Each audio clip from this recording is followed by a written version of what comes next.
For today's ganap, kung naghahanap kayo ng kakaibang attraction sa Prague, dito kayo sa Ice Pub.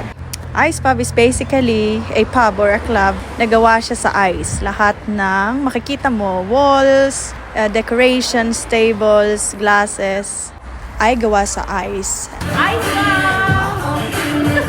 At nagkakahalaga lang siya ng more or less 13 euros for 20 minutes. May time limit lang kasi baka naman manginig ka na sa loob. Hindi mo kakayanin. Pero maganda siyang itry siguro pag high summer para makapag-refresh ka. Kaso baka pag magkasakit ka naman paglabas, sobrang lamig sa loob, then paglabas mo sobrang init. Bahala ka na. Sa entrance fee na yung binayad ay meron ka na ring free alcohol or non-alcohol drink. So, second time ko na sa Ice Pub. Yung first one is sa Denmark at mas mura doon ng mga 5 euros.